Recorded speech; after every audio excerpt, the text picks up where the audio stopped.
सुप्रभात। आज के इस व्याख्यान का विषय है काव्य हेतु। काव्य शास्त्र में द्वितीय वर्ष में एक टॉपिक पाठ्यक्रम में है काव्य हेतु। काव्य हेतु किसे कहते हैं? अर्थात कवि में काव्य निर्माण की सामर्थ्य उत्पन्न करने वाले साधनों को क्या कहा जाता है। यानी किसी भी कवि के अंदर कविता निर्माण या कविता बनाने की शक्ति कहाँ से पैदा होती है। ये जो काव्य निर्माण की सामर्थ्य उत्पन्न करने वाली जो वस्तु है या जो भी चीज़ है वो काव्य हेतु कहलाती है। या यूँ कह सकते हैं कि काव्य के कारण क्या हैं, अर्थात कोई कवि कविता क्यों रचता है, क्यों लिखता है, क्या कारण होते हैं। या यूँ कह सकते हैं कि वो कौन कौन से कारक या कारण होते हैं जिससे कोई व्यक्ति कविता लिख सकता है या लिखता है। इस बात की चर्चा काव्य शास्त्र में बहुत की गई है। अगर हम संस्कृत काव्य शास्त्र से इस विषय को आरंभ करें तो सबसे पहले वामन ने काव्य हेतु के स्थान पर काव्यांग शब्द का प्रयोग किया है। वो काव्य हेतु शब्द इस्तेमाल नहीं करते, उसको कहते हैं काव्यांग। भामह ने केवल, और उसके आगे जो अलंकारवादी आचार्य थे भामह ने काव्य का हेतु केवल एक माना है, प्रतिभा। वो स्वीकार करते हैं कि व्यक्ति के अंदर प्रतिभा हो तो वह काव्य रचना कर सकता है। एकमात्र हेतु मानते हैं वो प्रतिभा। वे कहते हैं कि गुरु के उपदेश से शास्त्र ज्ञान तो हो सकता है, लेकिन काव्य रचना के लिए प्रतिभा होनी चाहिए। अगर आप किसी विद्यालय में, महाविद्यालय में, किसी पाठशाला में अध्ययन करेंगे, शास्त्रों का अध्ययन करेंगे तो आपको शास्त्रों का ज्ञान तो हो जाएगा, बहुत सारी व्यवहारिक ज्ञान, सांसारिक ज्ञान हो जाएगा। लेकिन कविता रचने के लिए या काव्य लिखने के लिए तो एक विशेष प्रकार की प्रतिभा होती है, और वह प्रतिभा कुछ और या अलग होती है। दंडी ने प्रतिभा, शास्त्र ज्ञान तथा अभ्यास को काव्य हेतु बताया है। दंडी कहते हैं कि प्रतिभा भी होनी चाहिए और उसके बाद शास्त्रों का ज्ञान भी होना चाहिए, और शास्त्रों का ज्ञान होने के बाद निरंतर अभ्यास की आवश्यकता भी है। अगर अभ्यास नहीं किया जाएगा तो शास्त्र ज्ञान होते हुए भी प्रतिभाशाली व्यक्ति कवि नहीं बन सकता। रुद्रट ने भी शक्ति, यानी वो प्रतिभा को दूसरा नाम देते हैं शक्ति। वो कहते हैं कि शक्ति, व्युत्पत्ति एवं अभ्यास ही काव्य हेतु हैं। शक्ति यानी प्रतिभा, व्युत्पत्ति, उस प्रतिभा को बनाए रखने की प्रवृत्ति और निरंतर अभ्यास, ये काव्य हेतु है। वामन आगे चल करके एक और बात कहते हैं। वामन कहते हैं लोक, विद्या और प्रकीर्ण ये काव्यांग होते हैं। यानी वामन काव्य हेतु के स्थान पे काव्यांग शब्द इस्तेमाल करते हैं और कहते हैं कि एक तो लोक, एक विद्या और प्रकीर्ण, ये काव्य के तीन प्रमुख अंग या हेतु हैं।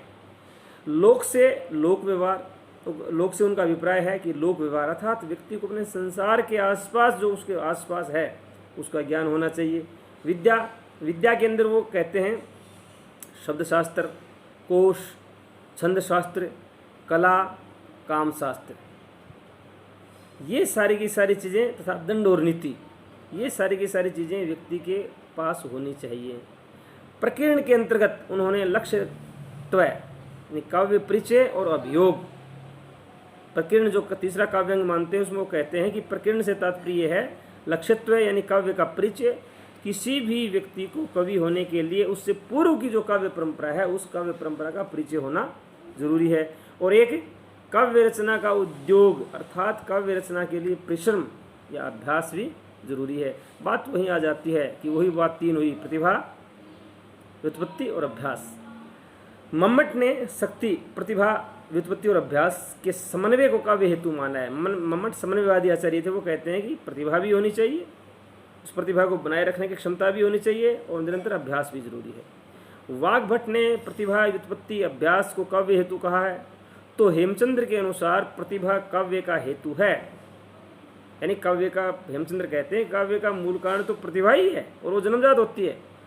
व्युत्पत्ति और अभ्यास प्रतिभा को संस्कार करने वाले हैं कि ज्ञान, सांसारिक या शास्त्रों का ज्ञान और निरंतर अभ्यास तो प्रतिभा जो होती है उसको और ज़्यादा मांझते हैं या संवारते हैं। जयदेव ने भी चंद्रलोक में यही बात कही है।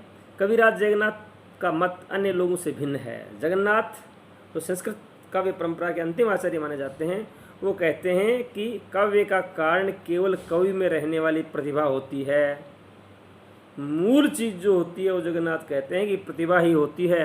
व्युत्पत्ति और अभ्यास तो प्रतिभा का हेतु हैं, अर्थात प्रतिभा का और ज़्यादा परिष्कृत करने वाले हैं, बाकी मूल हेतु तो प्रतिभा ही है। हिंदी के रीतिकालीन आचार्यों ने मम्मट के काव्य प्रकाश अथवा जयदेव के चंद्रलोक का आधार लिया है। सूरती मिश्र ने काव्य सिद्धांत में शक्ति, व्युत्पत्ति और अभ्यास को काव्य का कारण कहा है। अब हम इन तीनों की चर्चा करेंगे कि प्रतिभा क्या है, व्युत्पत्ति क्या है और अभ्यास क्या है। सबसे पहले दिया प्रतिभा, यानी निष्कर्ष रूप में यह बात सामने आई कि काव्य के हेतु तीन हैं, प्रतिभा, व्युत्पत्ति और अभ्यास। प्रतिभा, भट्ट तोत एक आचार्य हैं, उन्होंने 940 ईस्वी में प्रतिभा की व्याख्या करते हुए, प्रतिभा शब्द की व्याख्या करते हुए कहा था, प्रज्ञा नवोन्मेष शालिनी प्रतिभा मता, अर्थात नए नए भावों को उन्मेष से युक्त, नए नए विचारों की उत्पन्न करने वाली जो प्रज्ञा है उसको प्रतिभा कहते हैं। अर्थात वह बुद्धि जिसमें नित्य नए नूतन विचार प्रकट हों। वामन ने इसे जन्मजात से कोई संस्कार कहा है। वामन कहते हैं कि प्रतिभा जो होती है वह जब बच्चा जन्म लेता है तो जन्म के समय ही उसके अंदर होती है, जिसके बिना काव्य रचना हो ही नहीं सकती। वो कहते हैं प्रतिभा जो है वो बाहर से नहीं आती, जन्मजात होती है प्रतिभा, और जन्म प्रतिभा के बिना काव्य रचना नहीं हो सकती। अगर होगी तो हास्य का कारण बनेगी। रुद्रट ने प्रतिभा को शक्ति कहा है। मम्मट ने प्रतिभा के लिए शक्ति शब्द का प्रयोग किया है। प्राय सभी आचार्यों ने प्रतिभा को सहज तथा काव्य रचना का मूल हेतु माना है। तो कहते हैं कि प्रतिभा तो होनी जरूरी ही होती है। दंडी ने भी प्रतिभा का महत्व स्वीकार किया है, परंतु ये भी कह दिया है कि व्युत्पत्ति और अभ्यास द्वारा इसके अभाव की पूर्ति की जा सकती है। दंडी एक बहुत बड़ी बात कहते हैं, वो कहते हैं कि प्रतिभा तो होनी चाहिए, लेकिन प्रतिभा होने के साथ साथ अगर व्युत्पत्ति और अभ्यास नहीं किया जाएगा, अर्थात व्युत्पत्ति जो है उसको, ज्ञान को अगर बढ़ाया नहीं जाएगा और निरंतर अभ्यास नहीं किया जाएगा तो प्रतिभा होते हुए भी काव्य रचना नहीं हो सकती।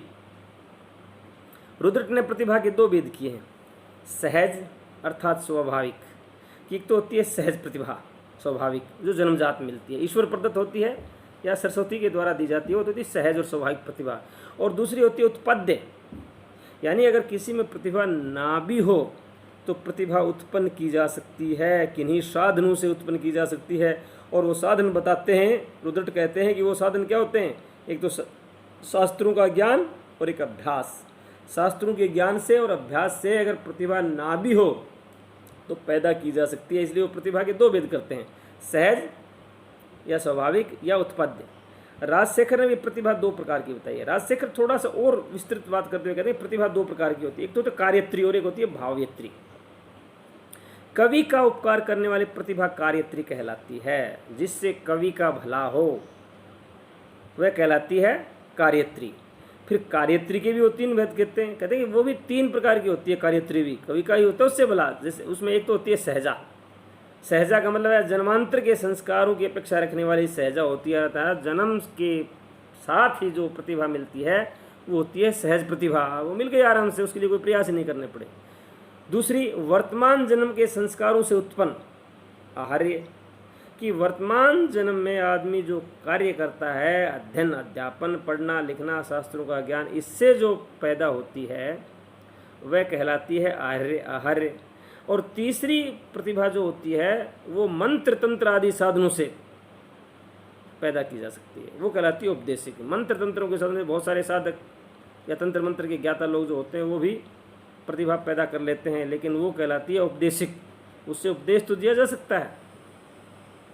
और दूसरी प्रकार की प्रतिभा वो बताते हैं भावक का उपकार करने वाले प्रतिभा, भावयत्री कहलाती है। ये प्रतिभा कवि के श्रम तथा अभिप्राय का बोध कराती है। भावक जो कवि की कविता को सुनता है या पढ़ता है उसका भला करने वाली जो प्रतिभा होती है वो भावक प्रतिभा। वह भी प्रतिभा ही है एक प्रकार से, वो भी कवि के अंदर होती है, लेकिन उससे भला कवि का कम होता है, पाठकों का या श्रोताओं का ज़्यादा होता है। ये प्रतिभा कवि के श्रम तथा अभिप्राय का बोध कराती है। अर्थात कविता सुनने से श्रोताओं को या कविता पढ़ने से पाठकों को इस बात का ज्ञान होता है कि कवि कितना प्रतिभाशाली है। अब बात करते हैं हम दूसरे हेतु की, व्युत्पत्ति। राजशेखर ने व्युत्पत्ति का अर्थ भोग्यता माना है। व्युत्पत्ति का अर्थ कहते हैं कि बहुत कुछ जानना ही व्युत्पत्ति है, अर्थात जो सर्वमान्य तथा ये परिभाषा जो है उनकी वो सर्वमान्य है, लेकिन साथ ही अपना मत प्रस्तुत करते हुए उन्होंने आगे कहा है कि अनुचित उचित का विवेक उत्पत्ति है।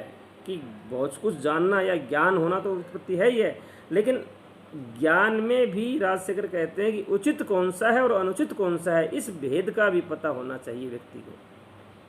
सभी आचार्य ने व्युत्पत्ति को प्रतिभा का संस्कार माना है। व्युत्पत्ति प्रतिभा का संस्कार है, अर्थात आदमी के पास प्रतिभा है, उसको बहुत सारी चीज़ों का ज्ञान है, लेकिन अनुचित और उचित का भेद कर लेना भी बहुत बड़ी एक महत्वपूर्ण बात होती है। आचार्य मंगल का मत है कि व्युत्पत्ति प्रतिभा से श्रेष्ठ है। आचार्य मंगल कहते हैं कि कुछ लोगों में प्रतिभा होती है, जन्मजात प्रतिभा, लेकिन अगर प्रतिभा को सही दिशा में ना ले जाया गया तो वह संसार या समाज का कल्याण करने के बजाय विध्वंस भी कर सकती है। इसलिए प्रतिभा के साथ साथ आचार्य मंगल कहते हैं कि व्युत्पत्ति बहुत जरूरी होती है, अर्थात आदमी को अनुचित और अनुचित का भेद, उचित अनुचित का भेद बहुत जरूरी है कि अच्छा क्या है बुरा क्या है, ये भी जानना बहुत जरूरी है। प्रतिभाशाली व्यक्ति अगर अच्छाई और बुराई में भेद नहीं कर पाएंगे तो वह अपनी प्रतिभा का इस्तेमाल गलत दिशा में भी कर सकते हैं। अंत में अपना मत ये दिया है कि प्रतिभा और व्युत्पत्ति दोनों समवेत रूप से श्रेष्ठ हैं।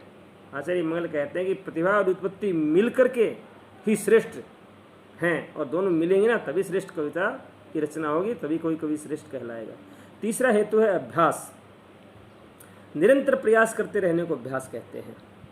सभी आचार्यों ने अभ्यास को प्रतिभा का पोषक माना है, अर्थात अगर कोई व्यक्ति प्रतिभाशाली भी है, शस्त्रों और शास्त्रों का अध्ययन अध्यापन भी उसका खूब किया हुआ है, विद्वान भी है, अनुचित उचित का भेद भी करना जानता है, अच्छा क्या है बुरा क्या है ये भी जानता है, लेकिन अगर वह निरंतर अभ्यास नहीं करेगा तो उसकी प्रतिभा काव्य रचना में प्रवृत्त नहीं होगी। इसलिए निरंतर अभ्यास की आवश्यकता है। दंडी ने कहा है कि पूर्व वासनाजन्य अद्भुत प्रतिभा के न रहने पर शास्त्राध्ययन और अभ्यास से वाणी की उपासना करने पर वाणी अवश्य ही अनुग्रह करती है।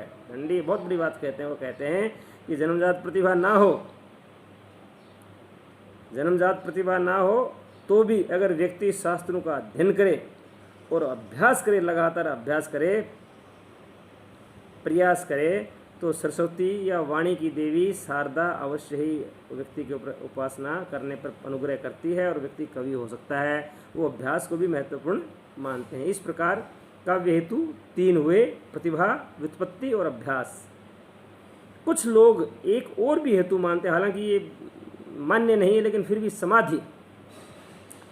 कुछ लोगों ने कहा कि समाधि भी एक काव्य हेतु है, अर्थात समाधि का अर्थ आचार्य वामन ने किया है मन की एकाग्रता।